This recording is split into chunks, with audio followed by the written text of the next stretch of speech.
I just want to talk a little bit about, so far I want to open up the floor for questions or comments about a lot of the stuff that we dropped in the first half. Questions, comments, observations.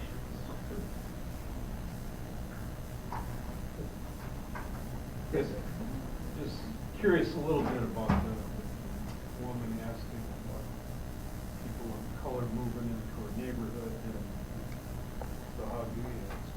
I mean, it sounds like it's not just a question about facts, there's something behind it too. Yeah. So his question was, how did I address, or how do you address a person that asked the question, you know, why are the black people, or why are the people of color, or colored people, however she said it, why they moved into the neighborhood? How do you answer that? And part of his statement was that it sounds like it's more than just about facts, that there's some other stuff. And typically what I do, going back to the model that I like to use, which is that we're all more similar than we are different, is I typically ask them, why did you move to that neighborhood? Because typically the reasons you moved into that neighborhood are very similar to the reasons that other people moved to that neighborhood, no matter what they look like. And so trying to keep people focused on that we want similar things, that the ways we've gone about getting those things may be different, but we want similar things. Yeah, I think of just seeing this older woman who was at a Rick Santorum campaign, and she stated as fact, well, Obama's an about Muslim, he should be president. It's like nobody in the group corrected that. I don't know. Yeah. There's like stating her prejudice as a fact, which is a little different than asking a question. Right. But I want to say that people have the right to express that opinion. Sure. The problem wasn't in the expression of opinion. The problem was in no one speaking up against that expression when it's inappropriate. Because typically what happens when folks stand up and they say something that's erroneous and no one says anything, people take that as what? As fact. As truth. Right? It is an affirmation. Their silence is in fact an acceptance of that way of thinking. And so all too often, we let things slide. And I know why we let things slide. Because I've let things slide too.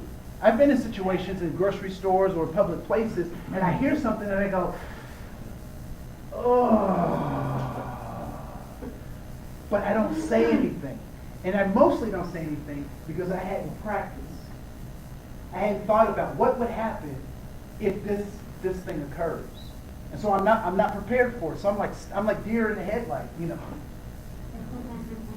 And so when I get stuck like that, people actually think that my silence means that I agree, that I accept it. When in fact, I'm just stunned because I hadn't thought about that. But you know what I do for next time? Prepare. I prepare, right? Because it's going to happen again. I mean, life's lessons keep happening until you learn them. Life is a remedial class, right? So thank you for that question. Any other questions, comments? You have to know that to walk away from that, because if you get into a group that are all what you call the super bigots that breed, and you're the only one that's not, and you're trying to educate them and whatnot, and they shun you, then there's just sometimes that you have to walk away. One of the greatest keys that I use, because it becomes real difficult to so a lot of times what people do when they disagree with you or they want to discredit your point of view is that they'll look for hooks in you, right? So they'll push this button, or they'll say this thing, or they try to get this angle, and what they're trying to do is get an emotional rise out of you so they can discredit what you're saying. And so to offset a lot of that, I don't make a lot of statements, particularly when I'm in situations like that. I ask a lot of questions. Because you can't hook me if I'm asking questions. So someone will put something out there, and I'll say, really? But where did you get that information? How do you know that to be true? Is that true of all people? Huh. Because at that point, they can't hook me because I haven't engaged them in their plan.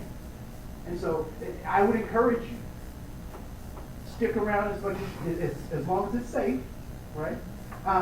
But ask more questions than you make comments. Because everybody's seen like a Perry Mason show, one of those Law and Order shows or whatever, and an attorney will come in and they'll say, blah, blah, blah, blah, blah, blah. I retract that, Your Honor. I retract that. Why do they do that? Right, because they planted the seed. They've done exactly what they wanted to do, but for the record, I'm going to pull that back. So you go in and you nurture those folks. And I really think it's important not to cut those people off. It is important to have boundaries. To say, okay, this is the line, they cross it, I'm out of here. But at the same time, they can't get better if they don't have a mirror. Right? I mean, many of us, I'm sure at some point have walked around the house and, oh, I'm looking good, I got this thing. And then you look in the mirror and you go, oh! Right? You're like, oh, I got some, poppy seeds in my teeth. Right?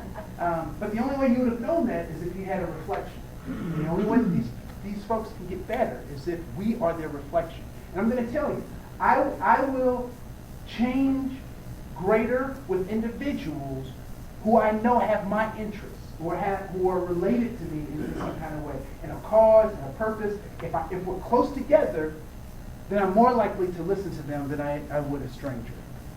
Right? And that's just me. Other people are different.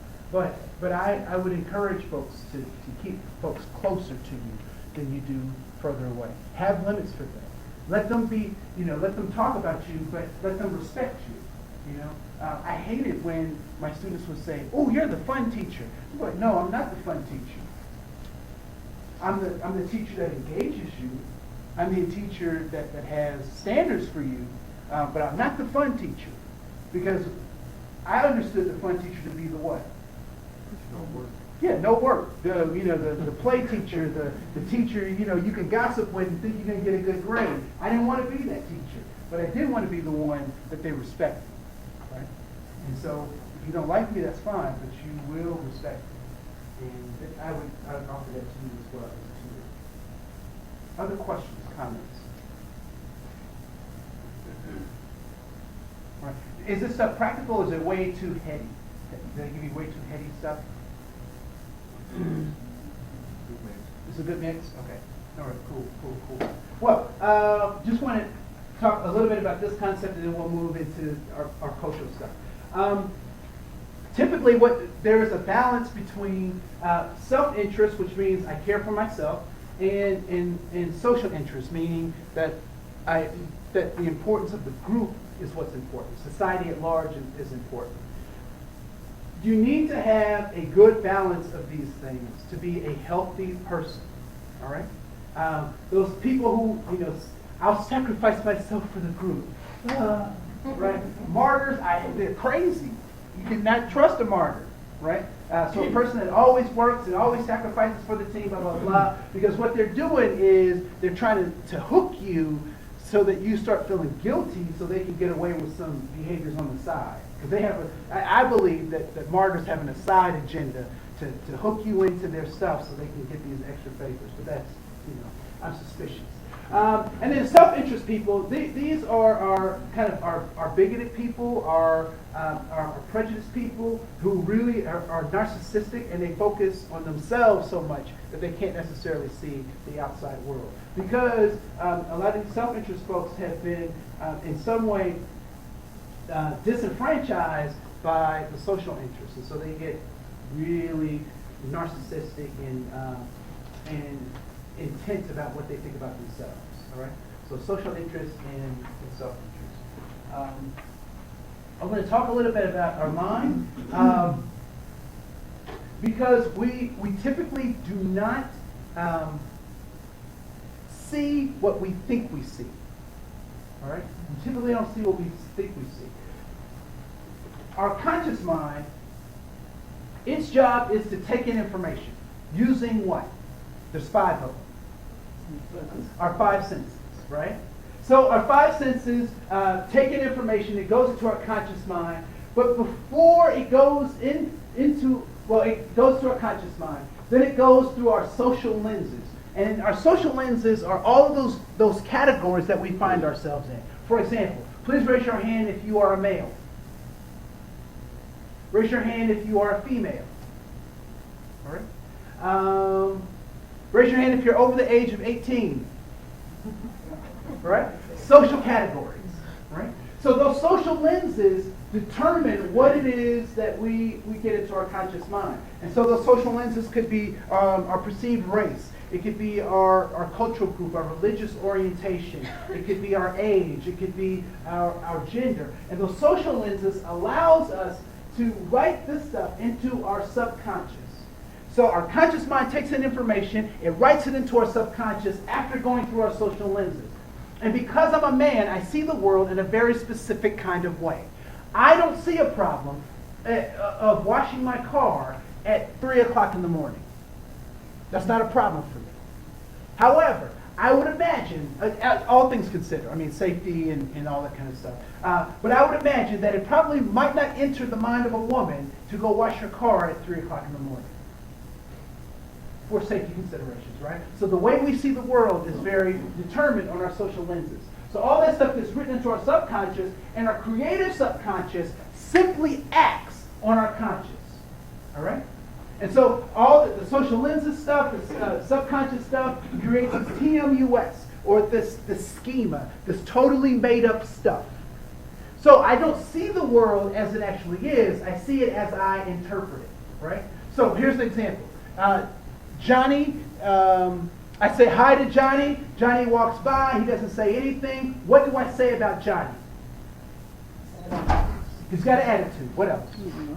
He's ignoring me. He's stuck up. He's blah, blah, blah, blah. Right? So I have associated all of this stuff with his behavior, when in fact, the only thing that happened was what? He didn't speak. Right? And so my creative subconscious just plays on my subconscious. And so if this is my microphone, my conscious is my microphone, my subconscious is the DVD that stuff gets written on, and my creative subconscious is my DVD player.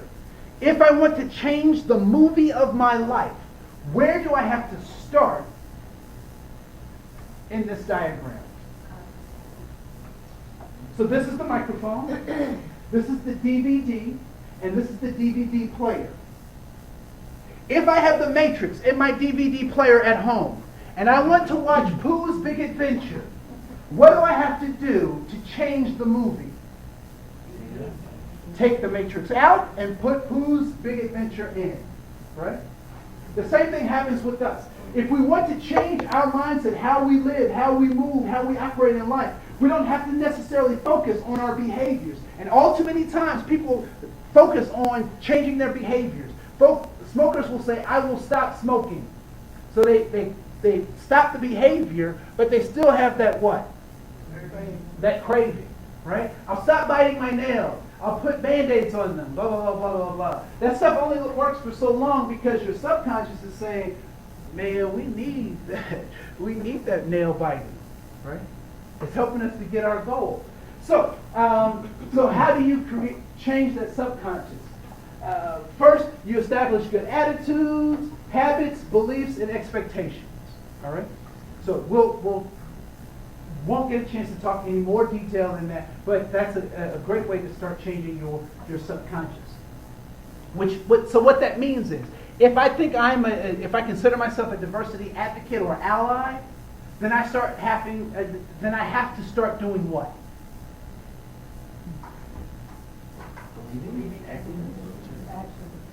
I have to do something about it. I can't just say it. So that means I need to read. I need to search internet sites. I need to get magazines. I need to go to movies. I need to be active in recreating the subconscious. Because the thing that's really interesting is, if we're not in control of this stuff, somebody else is, right? let me go back to this. Media says, I will give you this if you buy my product. As a matter of fact, they say you are negative this until you buy my product. Buy my product and you'll have dignity and honor of being human. Buy my product and you'll be beautiful. Buy my product and blah, blah, blah. What we oftentimes fail to realize is that we are those things before they even came around. All right? So what I'd like you to do is, in your packet there is a circle, and I believe that it's, use the one on the back. That's the best one. So we'll use that one. What I'd like for you to do is, let's say this is the circle of all human knowledge. Ah! Okay. Let's say that this is a pie. It's almost lunchtime. This is the pie of all human knowledge. What I'd like for you to do is to cut yourself a piece of pie the size of what you know, of everything that there is to know. All right? Cut yourself a piece of pie the size of what you know, of everything that there is to know. Very small size. It's like a micro size.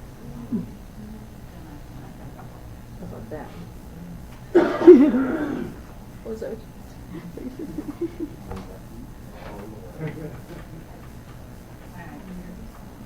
All right? What kinds of things do you know for sure? Did I look at it a lot? You know that you don't know a lot? Okay. What do you know? That I'm here. That you're here. All right? Yeah. So you all made it here. So you know it took something to get you here. All right? What three things that you know?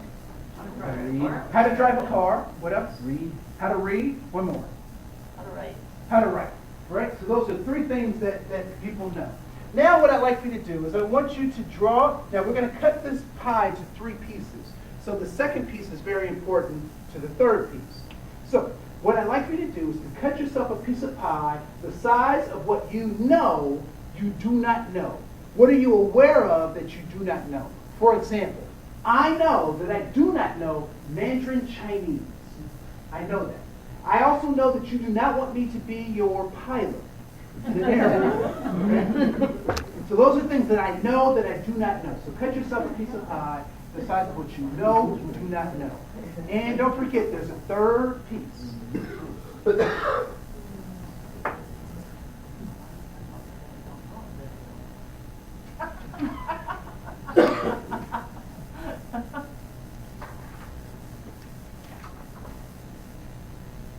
So what are some examples of things that you know you do not know? Physics, all right? Give me two more. Brain surgery. Brain surgery. What else? One more. What's that? Welding. Welding. All right? I don't know welding either, all right? So we have what we know, we have what we know we don't know, and what is left? What we don't know that we don't know. That's right. What we don't know that we don't know. Right? We can also call that a blind spot.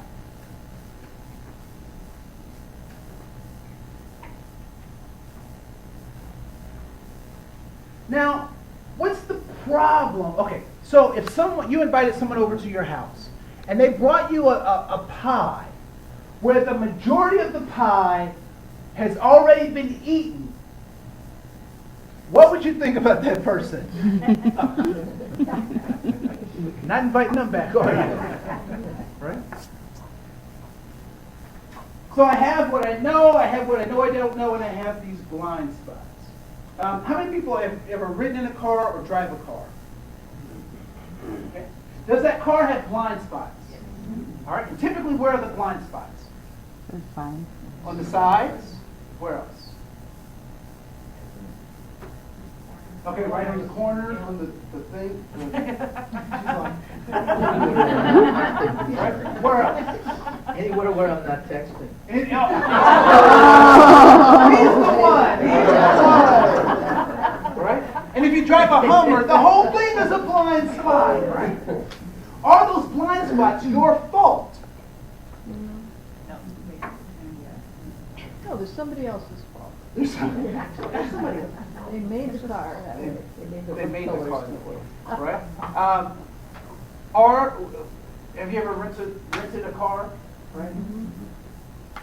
Are the blind spots in the rental car exactly the same as the car that you drive every day? No. No.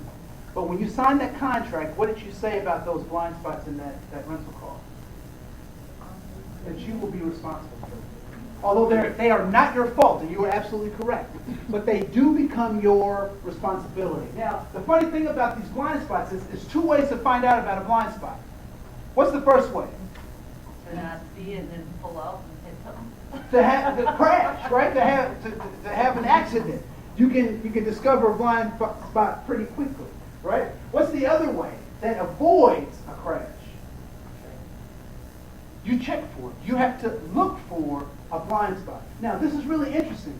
You have to look for something that you don't know is there, and that's the only way you'll be able to find it. Isn't that weird? The same thing can be said for us. That there are things about cultural groups that I don't know that are blind spots for me. But how do I find out about those blind spots? I have to start looking for them. Right? So here we go. So I have what I know, and I have what I know I don't know, and I will call this a paradigm. And I know many of you can't see over there, but it's Paradigm, and I used to say paradigm. And paradigm is simply the way you see the world, and the way you see the world determines what you're able to see. Correct? So I have my paradigm. And so part of my job, or part of the human journey, is to expand what I know and to eliminate my blind spots. To expand what I know, to boldly go where no one has gone before. No tracking. All right. So how do I expand what I know to eliminate these blind spots? What's that process called? We send our kids there. It's called education, and what's the verb? Or what's the product that we want them to get out of an education? Learning, right? So what is learning? How does one define the word learning?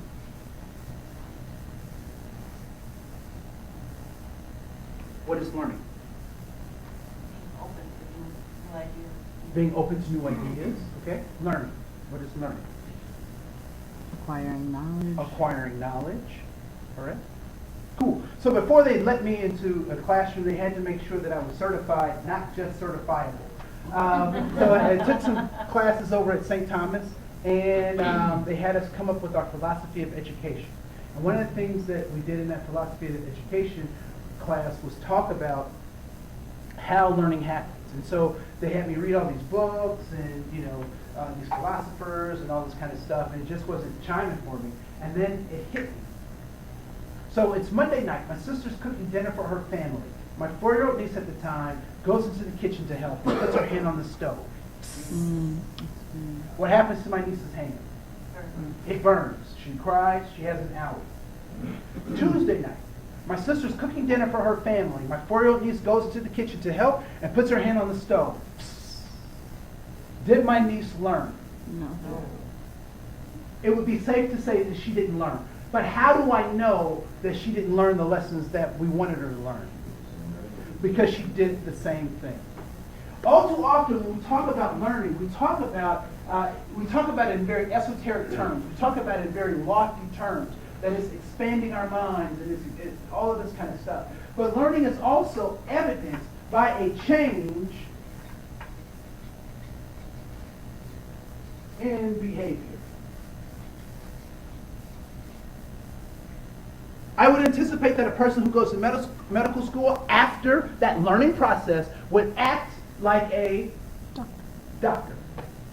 Someone who goes to carpentry school, it would be my expectation after participating in that learning process that they would act like a carpenter. Right? So learning is about a change in behavior. And so when we talk about how that relates to culture, we have to expand what we know by changing our behavior. All right? So here we go. So I want to talk a little bit about our socialization process, how we have gotten to be here. In our early years, our parents and families did the best they could with what they had to raise us. They had this paradigm. I learned what my parents knew, I learned what they didn't know, and I also accumulated or I accepted their blind spots. How did my parents get these blind spots? They got it from their parents. And what did their parents get it from? Their parents. Have you ever made a copy of a copy of a copy? How does that turn out? Right? It gets worse every time, right? It diminishes, the quality diminishes every time. The same thing has happened in our lives. The truths that our parents and our grandparents have given us, some of those things have been distorted over time. And so what they do is they give that to us in our early years. And then we participate in this process called socialization. Or as my grandmother would say, learning how to act. A-C-K. Learning how to act. And so the process of socialization is to teach children what? Behavior. Behavior that's what? Acceptable where? In society. Right? In a society. And the interesting thing about this socialization process is there are a bunch of race scientists who are bringing up some of this old eugenic stuff around brain sizes and pigment determining your IQ and all this kind of stuff. And so apparently through some of these race scientists, Asians are the most intelligent people on the planet. White people are next. Africans are third, and then Latin Americans are like the fourth most intelligent across the globe.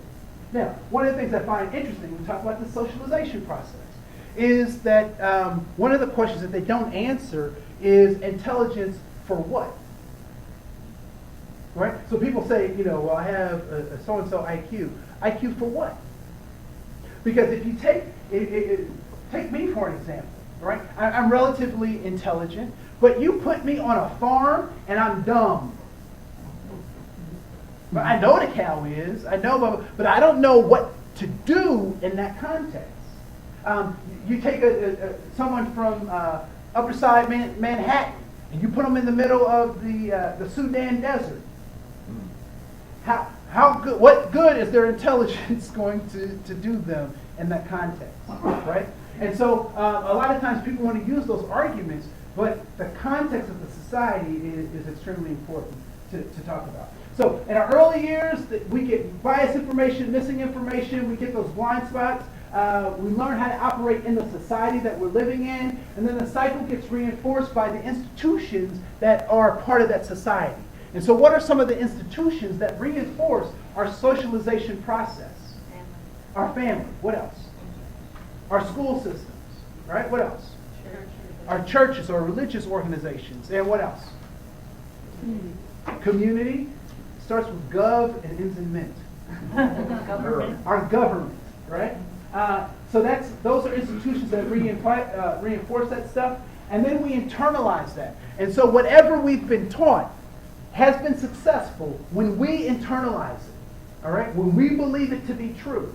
And then, not only do we believe it to be true, but we collude with it. So we don't fight against it. We just go with the flow because that's what we've been taught. And then the cycle continues in more institutions, and then we keep going in the cycle. The interesting thing about is collusion is that there's two forms of colluding. There is the advertising of our acceptance of this internalization, and then there's also our silence of our internalization of this particular process. All right? And then oftentimes people feel, when people start becoming aware, they feel confusion, anger, guilt, and betrayal. One way to look at this socialization process is by, we can analyze the discovery of America. What's the popular version of the discovery of America? Columbus What about Columbus? discovered 1492, Columbus sailed the ocean blue, right? So he discovered America, and then it gets reinforced by our governmental entities, right? So education, our media. I remember as a kid seeing Charlie Brown, Thanksgiving specials and all sorts of stuff. And even in our religious organizations. Now, I do want to say this, that there is a Saint Christopher Columbus who is not connected with Christopher Columbus. However, I do find it ironic that Christopher Columbus was lost, and Saint Christopher is the patron saint of what? Of travelers and lost items, right? So I find that interesting. They're not necessarily the same, but they do help us to internalize that stuff. We collude, and the cycle continues. All right. What is the purpose of socialization? Relationship. Why does the baby fall down? Attention. Was it about the attention? Nina. He knows that he'll achieve his goal by doing that. He knows that he'll achieve his goal by doing that. But why did he initially start falling down as a method of? Because it worked in the past. And so socialization is this process where a group of people have said, these things work for us. So we want to pass that along because it has been successful. Whether it has or what? Has not. But they believe that it has been successful. All right? Culture has two parts. There's the part that you can see and the part that you can't see. These would be called artifacts or even stereotypes, where the lower parts would be your values. All right? So what I'd like for you to do on that same back part of the page is a chart. And what I'd like for you to do in that chart is I want you to put a plus where you've learned something positive about a group of people across the top from the people on the left. And I want you to put a minus where you've learned something negative about a group of people from those people on the left. All right? So put a plus or a minus. And if you've learned nothing or you never had a conversation about that, I want you to put a 0. You can have pluses and minuses in the same box, but I want you to put the size of your plus and the size of your minus will dictate how much you learned in each one of those. All right?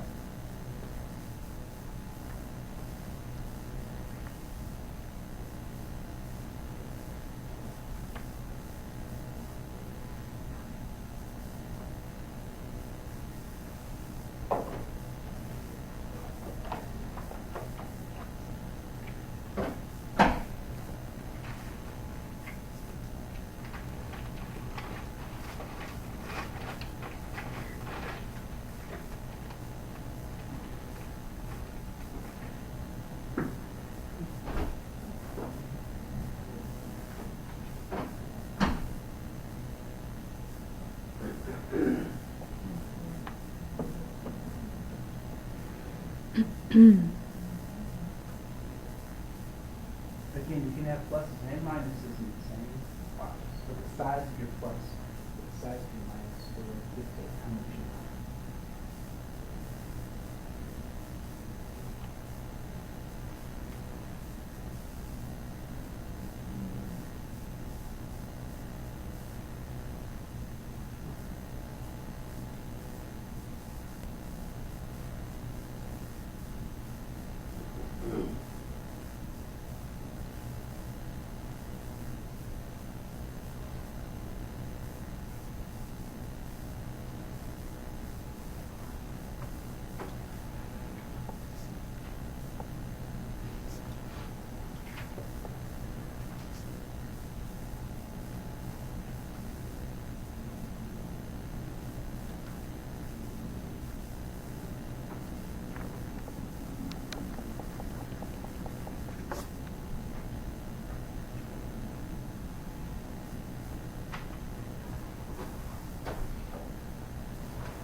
All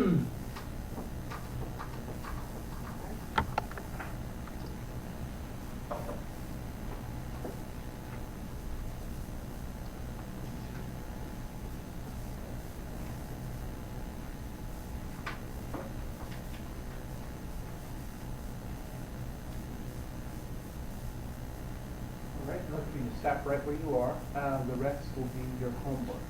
What I'd like for you to do, though, is I'd like for you to talk in small groups of 2 or 3 about your reflections on about what's on your card. All right, about your pluses, your minuses, and your zeros. So if you could talk in small groups of 2 or 3, that would be great. And I'll give you about 7 minutes.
So of course, yes, so I got, yeah, crash course. A lot of yeah, she identified, she identified as, yeah, I mean, it's kind of like, and back then, they only, because this was in the 80s, and back then, so, no, you still go in one category, she didn't, didn't confuse.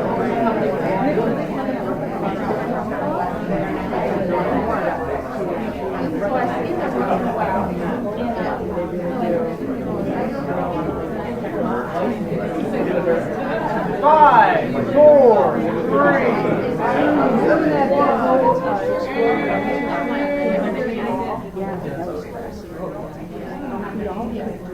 So I'm curious, in your conversations, were there some themes that came up as a part of your conversation in your small group? And what were those? What were those things that came up, or things you think are interesting that you'd like to share from your small group? We talked about, I could put pluses and minuses in all of them, except the role of parents and family. I think out of all the influence that I've had, luckily my family and parents have been the most open and the most consistent as far as providing positive for all of them. Okay. Whereas, some I could put, majority plus or minus, because you always got some ignorant friend. Right. Whether you, whether you learn in, something good or bad from them, you got a few that's good and a few that's bad, but, whether it's just a joke or something stupid, but, I could have put them, but I just like the fact that I had positive, when I really thought about it from my parents and family. So Okay. that's good, because that's really, I think, the core of where it all starts. So Okay. Good foundation. All right. Cool. Other folks? I had the opposite. You had the opposite. Okay. I came from very good with them. Came from my grandparents.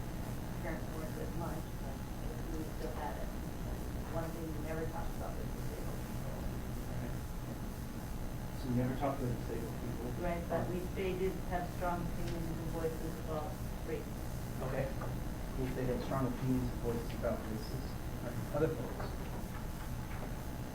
I think that theme of you don't know what you don't know really hits home for me. I grew up in rural Wisconsin with farming families, which I did not go in the barn. No way. No, there was a whole different world out there, and you don't know until you get out and work in Harry Tuck and Women's Shelter, and then it's like, wow. Cool.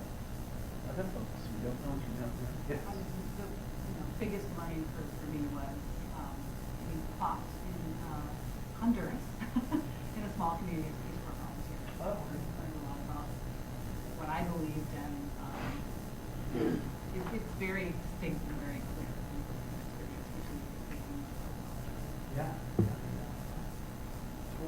I just want to add one other thing that made me think when she said that was the place that I learned the most and experienced the most racism and discrimination was when I entered the military. Oh, really? Of all places, and over the world, and just being exposed to people from different places, that was the greatest experience that I had of being discriminated against, and just exposed to it, and just people not caring, and I couldn't believe in that. And it's one of the places where it's supposedly not tolerated at all. Right. So, but that was one of the greatest things. Okay. Cool. Other folks? Other themes that came up?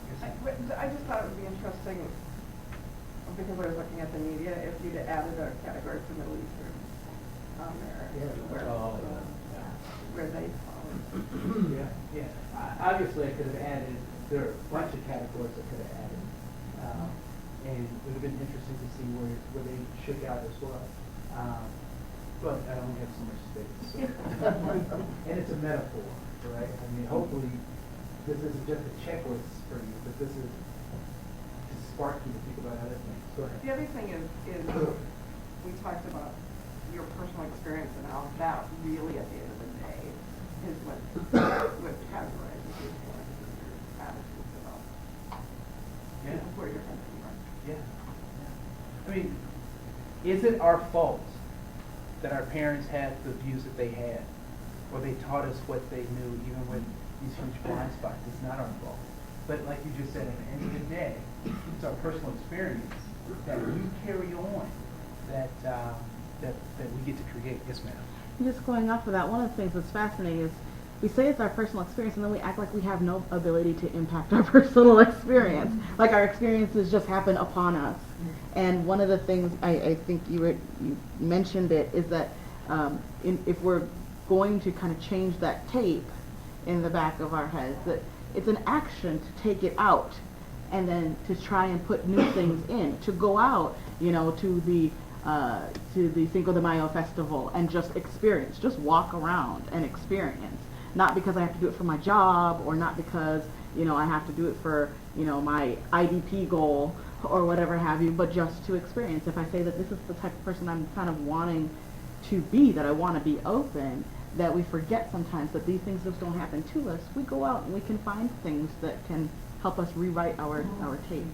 And don't forget, talk is cheap. It's very inexpensive to say something, right? But to actually live that stuff is something totally different.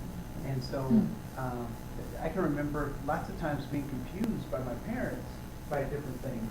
Like my dad would say, my dad was a pastor, so everything was very Christian-based, and you have monogamous relationships and all that kind of stuff. But he allowed my uncles to ask me questions in front of him, like, how many girlfriends you got?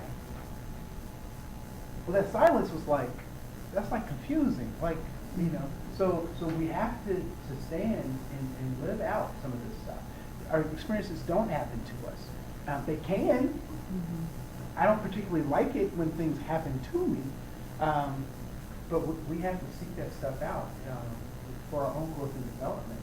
And there's a song that Nina Simone sings, "It's nobody's fault but mine," right? It's nobody's fault but mine. So there's that.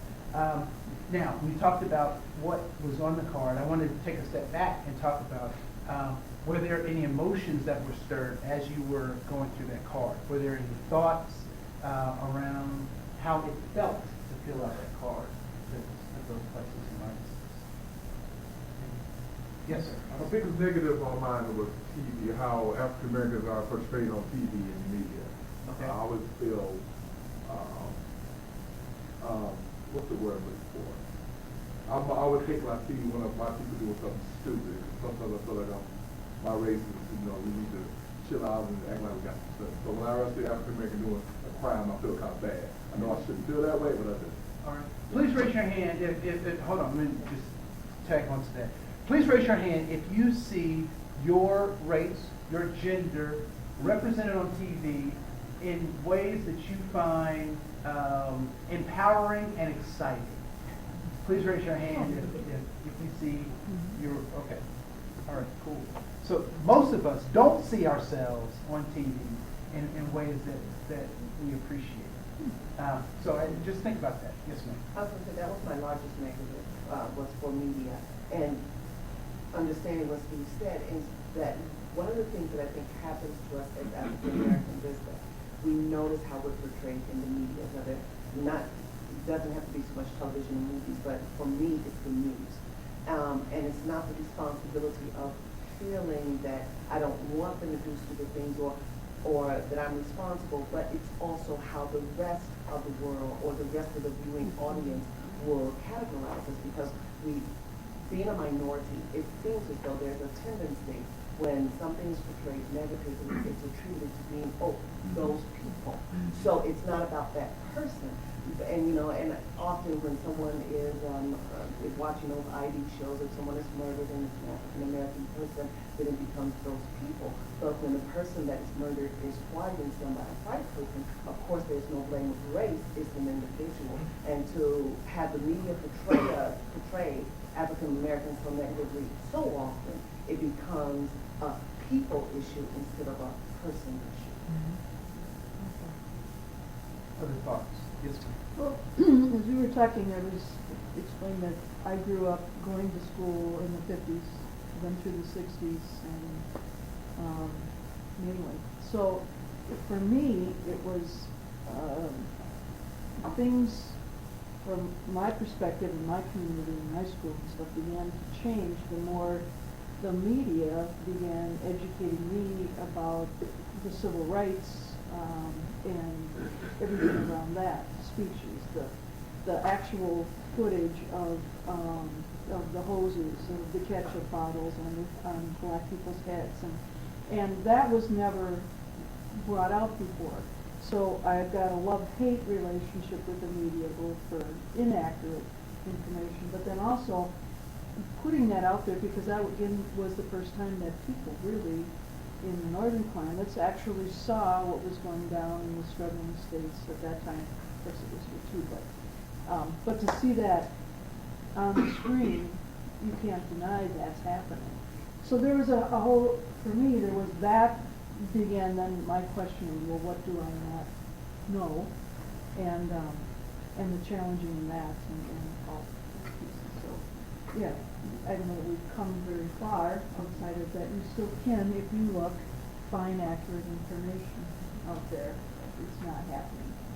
Yeah. News-wise, it's not happening. Right. What is the media's job? What is their job? Rating. Rating. Their job in their mind has changed.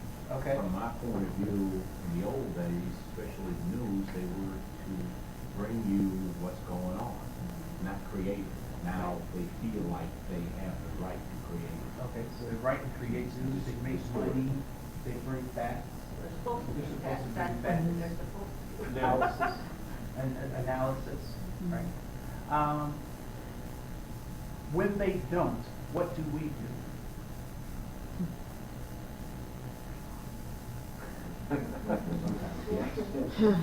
Sometimes turn it on. Guess what we do? Nothing. And what does that say to them? It's all right. Keep reading it to me, right? Go ahead, I'm sorry. I said, well, we do nothing about it. I just remember a comment that you made the last time that I had gathered this and prayed about taking over Wall Street, the 99%. It's like, well, I'm sorry, going out and standing on the street with a sign just isn't going to cut it anymore. Stop buying stuff from Target. Stop pulling your money from Wells Fargo. Pull your money from the bank. Demand the change. Have the action. Holding a sign just doesn't cut it anymore. Nope. And sitting down watching doesn't cut it anymore either. And some of the stuff that I'm asking you to do is I'm asking you to be a rebel rouser. I'm asking you to be a troublemaker. But I'm asking you to do it in a peaceful way that doesn't cause you physical harm. Because unfortunately, money talks. There's a reason why New Coke didn't make it. Nobody bought it. If people would have bought New Coke, we'd still have New Coke, right? And so, going back to where we started, a lot of times we think that we can't make a difference. But I got to tell you, you write a letter to somebody, one of these corporations, they will be floored that somebody took the time to write a letter, that somebody took the time to make this statement. Tell an advertiser, I'm not going to buy from your blah, blah, blah because of X, Y, Z. One of the things that I've done, and one of the places I do is Sinister, and I meet people all the time who also don't like this place, which is called American Apparel. Have you seen some of their ads? It borderlines child pornography. So I wrote a letter. There are other. Here's one of the things that they've done. They have padded bikinis for 7-year-olds. Good Lord. Write a letter. Do something. What's that? Did you get a response? I did not get a response. That doesn't matter. I don't need to have a response to know that, I've done something to make the world a better place. Hopefully, they get 4, 5, 6,000 letters like that, they'll start changing their behavior. One of the things that's a misnomer, or people don't like to talk about around what actually. So the civil rights movement in the 60s was not the first time that people had civil disobedience. It wasn't the first time that white people and black people said, this thing has got to stop. It wasn't the first time. But what was the first time was the fact that during the bus boycott, they broke the back of a financial institution. Financial institution. By what? Boycotting, not riding the buses. And I personally believe, now I'm not a conspiracist, but I personally believe that at that point, everything changed. Because the powers that be understood, oh, they get it now. This has never been about race. It's never been about color. It's never been about culture. It's always been about money. All right? So I want to flip this a little bit, and I want you to go into the inside of your booklet, and those 4 squares. You'll see 4 squares, and I want you to write the answers to these questions, or you can write the questions in each one of these squares. All right. The first question is, what is your race? You can either write the question or write the answer. It doesn't matter. So the first question is, what is your race?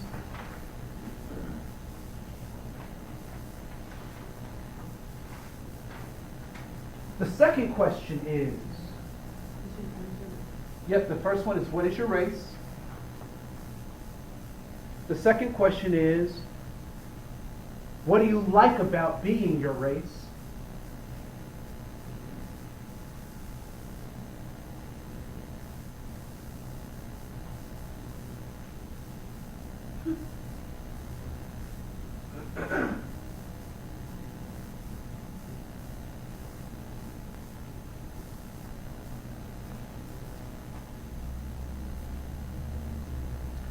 The third question, what is embarrassing about your race? Or a time you were embarrassed, or what is embarrassing about being your race?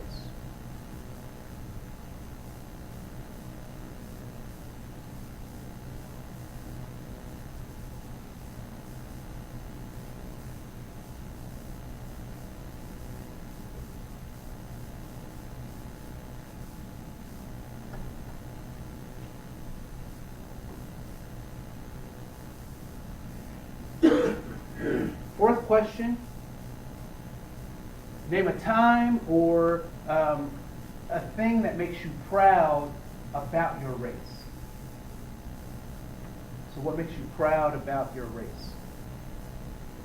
Or name a time you were proud about being your race, or what was...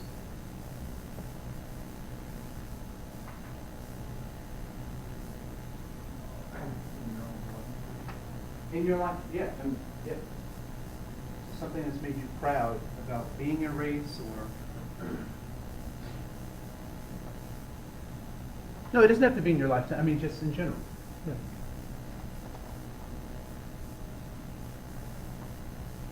All right.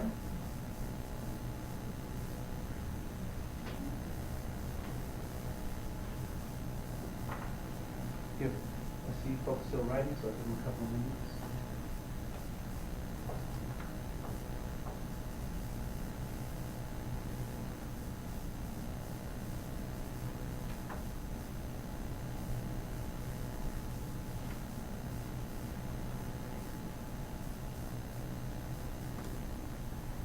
All right. What I'd like you to do is I want you to find one other person that is not one of the individuals that you spoke with earlier. So you may have to go across the room to find another individual, but I want you to find another person, talk about those 4 questions, and I'll give you 7 minutes to do that. All right? So find another person that is not a part of the group you were in before to have this conversation.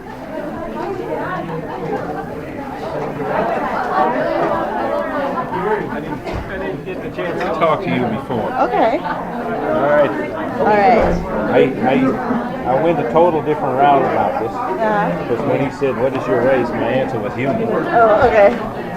And what do you like about it is that when we get together, we solve things. We do something. You know, that's what I like about our race. Now, what is embarrassing about it is our feeling of superiority, because oftentimes we got these kind of things that we're all in. Right. Right. So, and then what is the thing that made you proud is any time we get together and solve issues, whether it was was getting together and helping victims of Katrina, or way before my time, like defeating Hitler or defeating any tyrant or defeating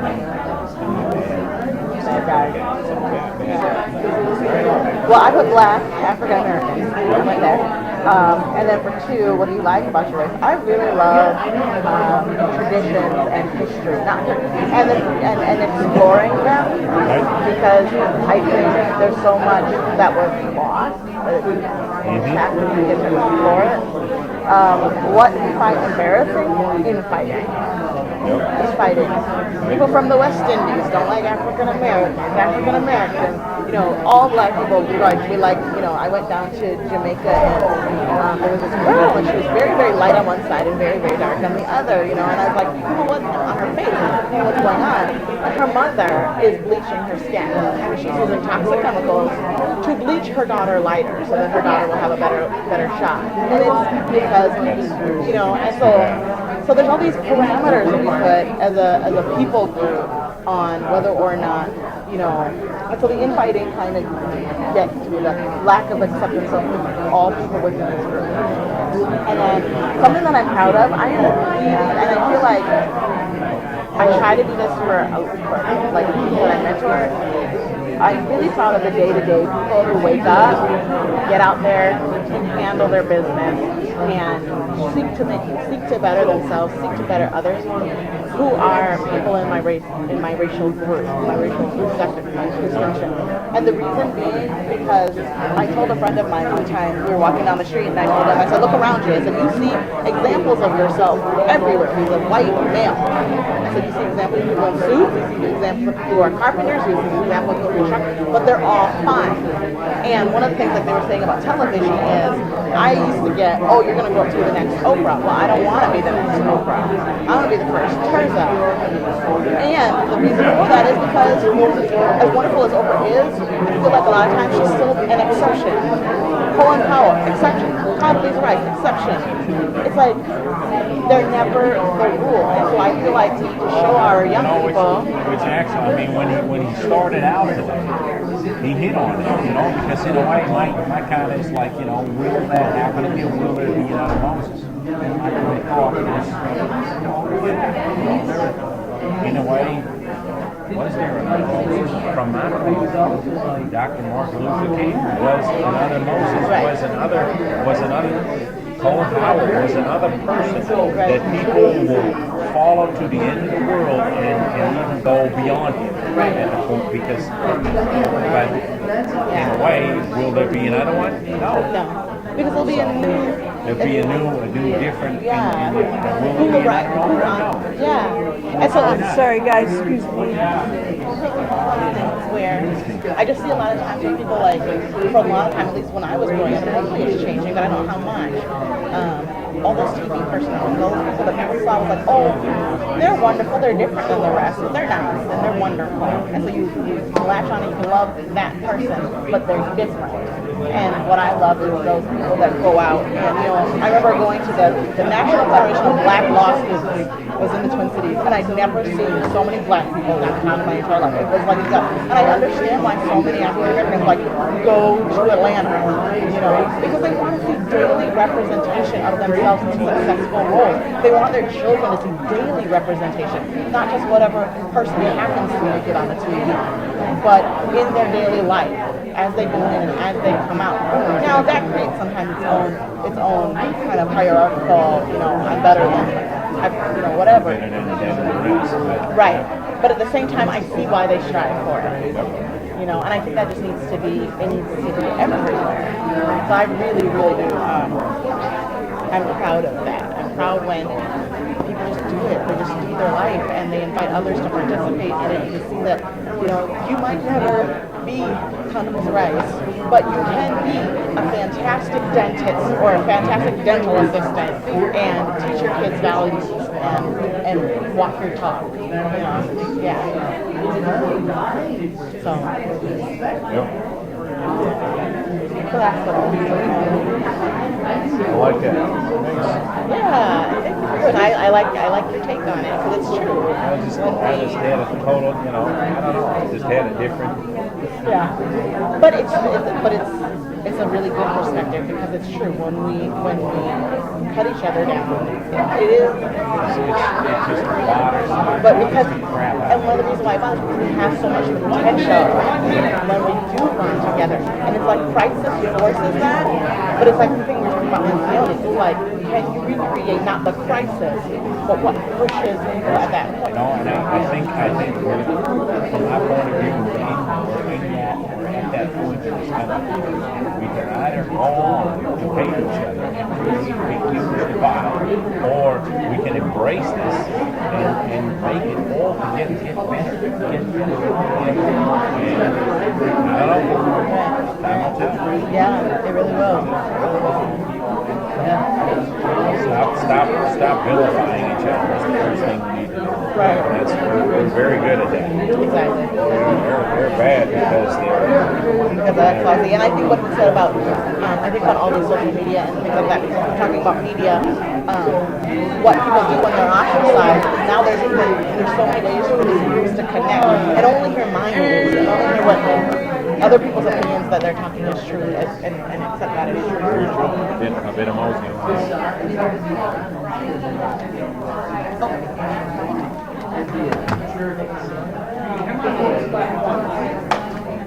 Hear my voice, it's not quiet. Hear my voice, it's not quiet. Hear my voice, it's not quiet. Hear my voice, it's not quiet. Hear my voice, clap 3 times. Thank you very much. Thank you very much. So I'm very interested in these 4 questions, and so I want to explore them with you. The first question was, what is your race, and how do people define that? What do people say? It was white, and then I changed it to Caucasian, and then I changed it to European. Okay. So white, Caucasian, European. Okay. So would that be one race or a number of races? Would you say? A number, because I'm behind 57. Okay. So all 3 of those would be 3 different races, you say? Well, they're all basically saying the same thing, white, Caucasian, Okay. European, but So- at the same time, European is a mixture of many different European races, I guess. Okay. Cultural groups. All right. Mm-hmm. How did other people define what their race was? Yes, sir. I had a different slang on it. I just said human. Okay.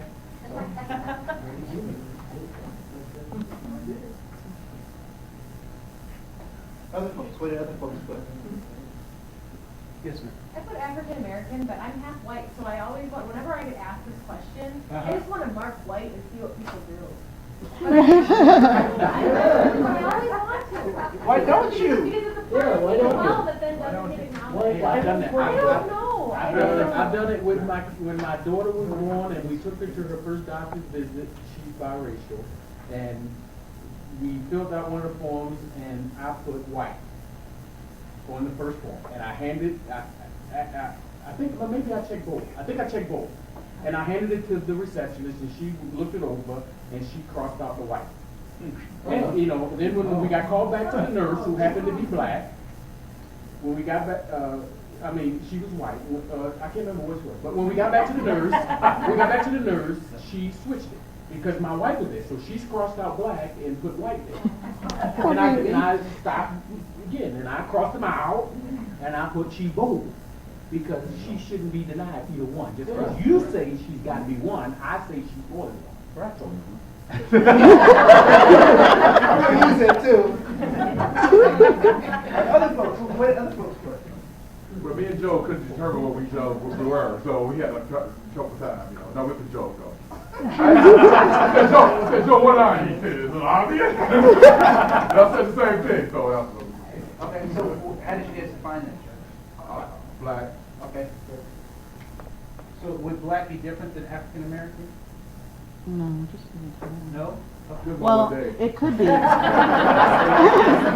say yes. Yeah, it could I be. say yes. Okay. It's a touch different because I think of ethnicity would be African American, because Right. I'm of African Right. descent, but I don't have any property, or I don't know any peoples in Africa, but I know my descent is of African. So I'm black because I'm born here in America. And because if I say that I'm African American, I think I'm taking away from people who are actually considered African, who might have been raised, not necessarily born here. So, Right. so I would say my ethnicity is African American, but I'm black. Okay. Okay. Cool. Yeah. Joe, how did you get it? How did you? I just put Asian. You put Asian. Mhm. Okay. Anyone else have anything that's not up here? Put check Check C-H-E-C-H. Okay. Anyone else have anything different?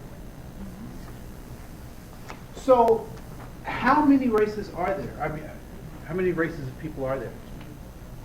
We just named 3, basically, right? Or 4, including human, right? Races of humans. How many races of humans are there? 1. Okay, 1. Whatever the U.S. Census said. Well, kind of, I mean, it depends on, you know, if you're faced with a form, it is kind of limiting. So it's, you have to pick one. Okay, so you have to pick 1. Well, you don't have to, but I mean, you just use. I got it on computer. Yeah, because it's a form. It's interesting that EEO-wise, when you file your EEO report, any person that is of dual race equals other. And when you have to file that form, other equals white. Yeah. So, you know, then in that case, your daughter is white. Or you're forced to make a decision as Right. an administrator who folks are. So we'll come back to this concept of race in just a second. We'll go to the next question, which was what? What was that next question? What do you like? What do you like about being your race? How? I don't want to know answers. I now, because I don't care what you wrote. It doesn't matter to me.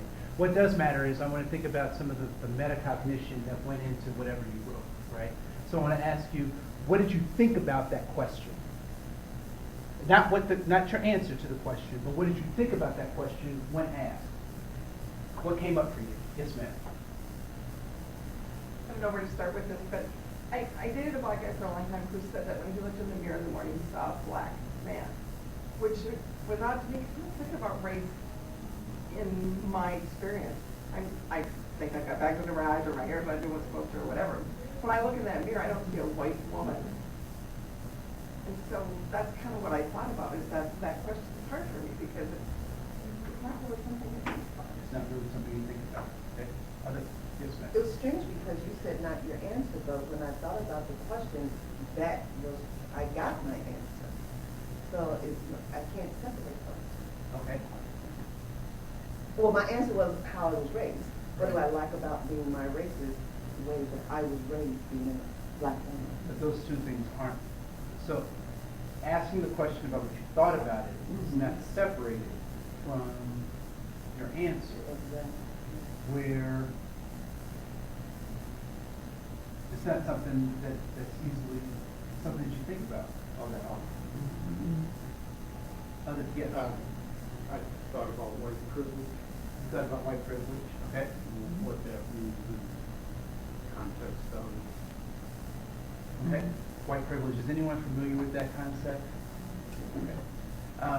I want to go on record to say that I don't necessarily believe in white privilege, or let me say it like this: I don't believe that is a conversation that should be had lightly with novices in this diversity work, because it's a pretty heavy thing. So I don't encourage people to talk about white privilege. It's basically the concept that white people have privileges that other people don't. What I would lend to that conversation is a conversation about entitlement. I think particularly Americans have American entitlement, that we, for example, we actually believe that you should have a good day. That a day could and should be good. whatever that means for folks. Other folks just believe in having a day. Today is a day.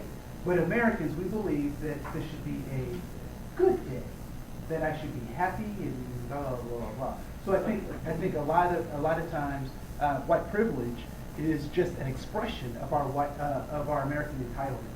And I don't know that that necessarily is just limited to white people. So I particularly like to have that conversation before we get to the white privilege thing. Because what typically happens with white privilege in that concept, in that conversation, is that white people feel guilty about having stuff that they didn't have any control over getting. I don't want anybody to feel guilty about that. As a matter of fact, and I'm going to say something that is very surprising, and you can disagree with me if you like or whatever, but I want white people to be proud to be white. I'm not talking about that sick, twisted way. Where people, you know what I'm saying? I'm not talking about that, but I'm talking about having a settledness in yourself to say, you know what? This is me. That I didn't earn this stuff. I got some really great stuff, or I did work hard for this stuff, and this is the stuff that I have, and I feel good about it, and it's okay. What I don't want is for white people to be an obstacle to me getting my stuff. Right? So I want you to be happy to get your stuff. And part of the whole conversations around diversity stuff is like, white people, you got to give this up, you got to give that up. Are you crazy? I'm going to take food out of my family's mouth that we worked hard for and give it to somebody who I don't know and don't have any relationship with just because? That's crazy. So the new context, the new way we need to have conversations is that white people should feel good about being white and having your stuff. But allow other people to get some stuff too. Right? Otherwise, we create this thing where people start saying crazy stuff like reverse discrimination. Right? There's this fear that because we have mistreated people, and it's subconscious, that we've mistreated people for so long, now that they're on top, they're going to do the same thing to us. Right? The problem is that the system will not allow that to happen. Because the system has never been based on race. It's been based on something else. And we'll talk about that once we get through these 4 questions. All right? So the third question was something that was embarrassing about your race. What were people's feelings about that? I don't want to know your answers. I want to know your feelings about that question. I find I don't always want to admit what I find embarrassing. Because it's like, okay, I'll put it in this perspective. Growing up in Minneapolis, for example, there's lots of classes where you're the only, okay? So you're the one black person in the room, you're next to the one Asian person and next to one Native American person. And on the poster, there's either an Asian or a Latino. I don't know why they can't have both, but that's how it was. So, too much. Right. So you don't ever, I find that I have this thing even now where, even in context of conversations like this, which I believe people have been really frank and open, I don't want to admit, because it's like, if I'm going to be the one representation, then I'm going to say everything's fine. Yeah. I'm not going to be the one to rat everybody out. Right? It's not going to be me. Right? Right. Yeah, you're going to say that it's fine because you want to put the best face forward of all the folks that you represent. Right? What else? That was kind of similar to that is what I thought of that I wanted to write, to some extent, is true to me, which I don't want to admit to, kind of thinking of stereotypes, but, when you think, there's some truth to it, some, not completely true, but then that's, hard to admit because, some black folks aren't that right. That's right. And some of them are good dancers. Right? I mean, if you look at a stereotype about your ethnic or your racial group, there's a part of it that is true. Good basketball players. And good basketball players. And good looking. Right? But the problem is that the good part is when they're exaggerated and made. Okay, I'm going to say something else that's pretty controversial, right? I believe that racial profiling as a tool for police officers is a great tool. The problem is when it's the only tool that they use. Right? If I see somebody who's out of character, out of place, out of context, I'm going to stop and ask some questions. But if that's the only tool that I use, then I'm just a lazy police officer. The same kind of stuff. I think stereotypes are helpful and they're useful. But if you use them all the time and that's the only way you get your information, then you just become, a lazy officer. Right? Fourth question, something that's made you proud. Hard to answer.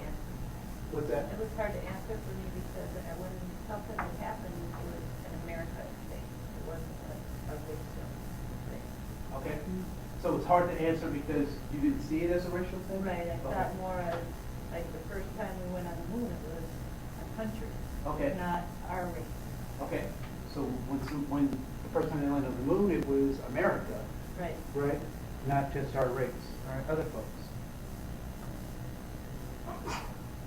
These questions for me were really difficult to answer because for me personally, when you think about the check boxes and you're filling out a form, and I was sharing with her that there's actually some confusion about what my kids is, my background, nobody for sure, so, but I checked Caucasian.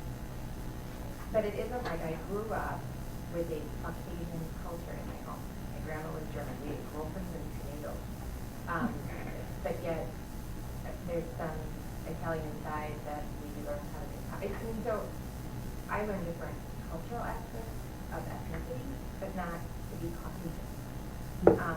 And so it wasn't a topic, though, that was talked about. It wasn't a focus in my race. Yeah. Where I think it is in different cultures. Yeah. For those of you who, how many people self-identify as white? Okay, cool. If these 4 questions were challenging for you, good. Why? Part of what we typically don't do is slow down enough to think about the assumptions that we have about our world. And this was a speed bump for you, right? I wanted you to slow down so you can think about that. Because the things that you don't think about that often are things that other people can't help but think about, right? And it's not your fault, but how you interact and how you engage the world is your responsibility, all right? So I want to talk about this concept of race because I want to clear the air about some stuff around race and then finish up with this cultural competence. There are no biological markers that indicate the beginning of one race of people and the beginning of another race of people. There are no biological markers. There are environmental, circumstantial, and when I say circumstantial, I mean the circumstances in which people find themselves in, whether they're in poverty or they're in wealth or in somewhere in between that indicate the stratifications that we call race. Okay, so race is an artificial mental construct designed to assign value to human groups. What was the founding principle of the American colonies? What was one of the founding principles? Religious freedom. Religious freedom. And I'm going to focus on the freedom part, right? So freedom. So people came here for freedom. Religious freedom. What happened early in our country?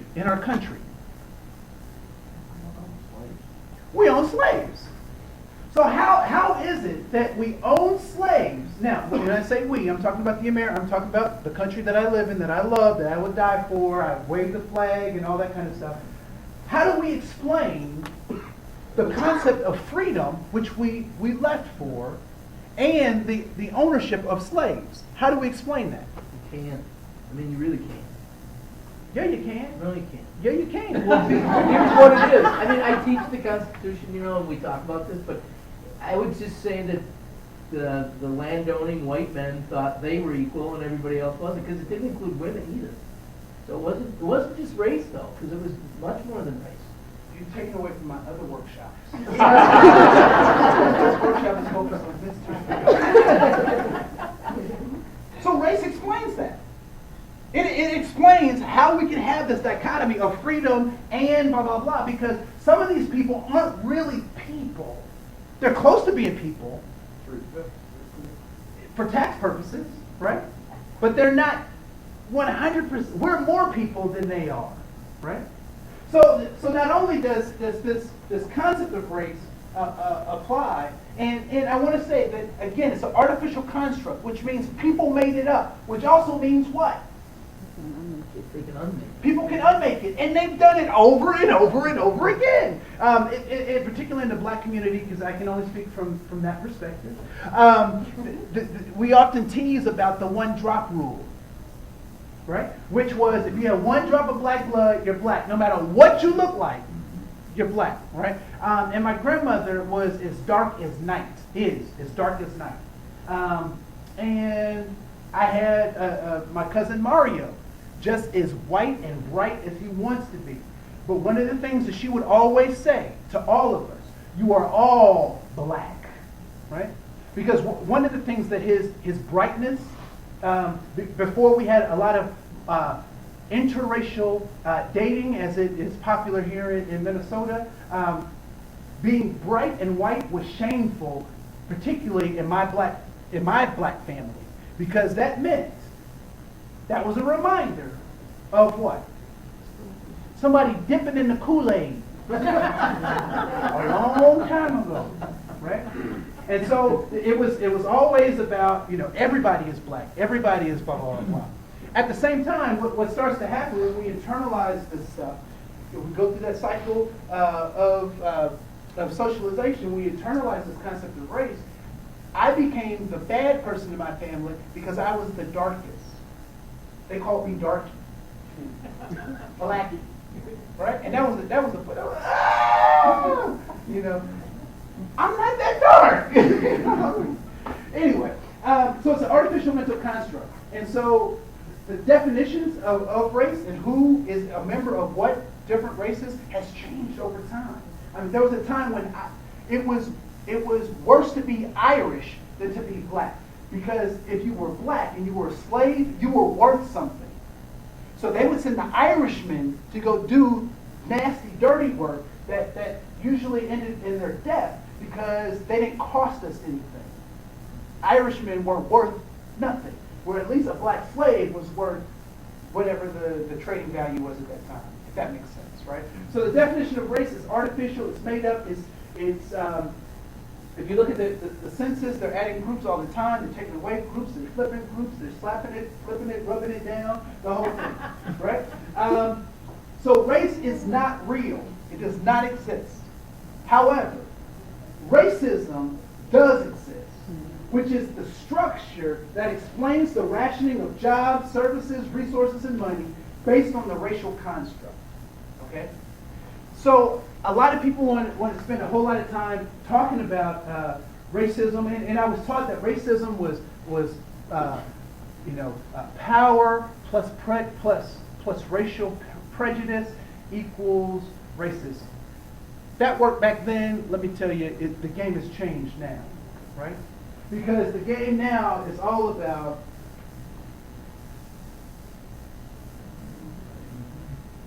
and the secret is, it has always been about money. Why did the Europeans bring black slaves to the Americas? Free labor. Money. Free labor. Cheap labor. Right? Were they nasty, sadistic animals, evil folks? I would venture to say not all of them. Some of them were just sound businessmen. And that was the business.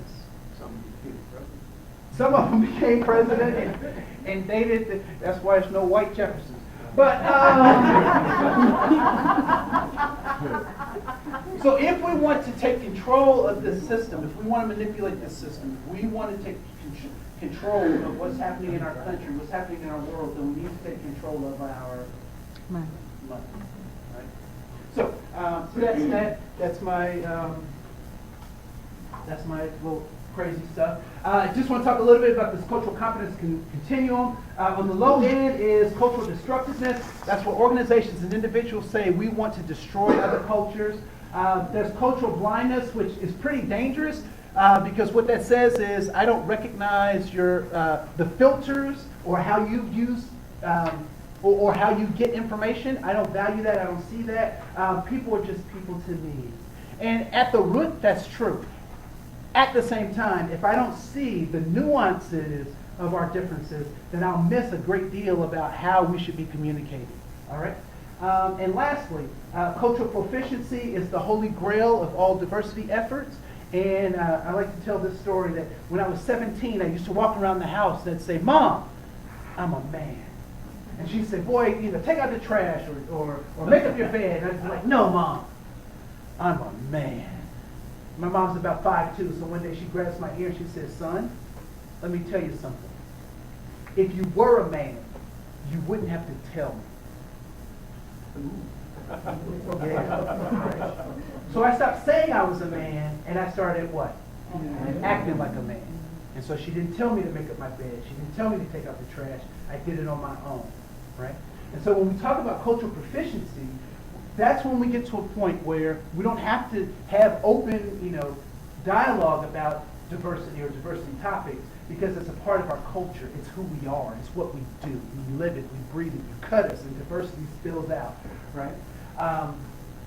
So there's that. The last thing I want to offer you before we go is I can make this PowerPoint available to you. There's some things about people groups that are part of this PowerPoint. It talks about relationships, taboos, and competition versus cooperation. I think those are important things for us to realize about different people groups.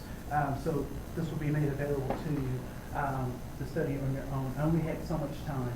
The other thing I wanted to hit was, come on. Oh, here we go. Oh, too far. Oh, there we go. Is just the. Oh, that's me. I was like, what? I'm talking. My mouth is not moving. Sorry about that. So how do we feel? How do we feel ourselves? First of all, we have to. Okay, here's a quick story. So in 1994, I bought an '85 Honda Civic. Right? What do you know about cars in 1984? What was a key feature that was missing in a car in 1984? What's that? Seat belts, airbags? Nope. The most important feature in a car. Radio. CD player. Cup holders. Right? So the car didn't have cup holders, so I had to go to 7-Eleven. I don't know if you know 7-Eleven, but they had these little cup things you put on the side of the door and you put your soda in, and then you'd always forget that it was in there. You open the door and the soda is splashing all over the place, right? So I had one of those. This '85 Honda Civic was a standard transmission, and so I you have to use your both feet and both hands and that kind of stuff. And so I moved to St. Louis. I lived a block away from work. So and gas was 89 cents a gallon. So how do you think I got to work? I drove. I was also addicted to coffee, and so I had to have a cup of coffee every morning, and they hadn't invented travel mugs. So how am I carrying my coffee? In a regular mug, right? And so since I live a block away from work, gas is 89 cents a gallon, I'm driving. What time do you think I leave for work? 5 minutes before, which means what? I'm going to be 5 minutes late, right? So I'm in the standard transmission car. I'm doing all this stuff. And in St. Louis, since they couldn't pass real laws, the aldermen put stop signs on every corner.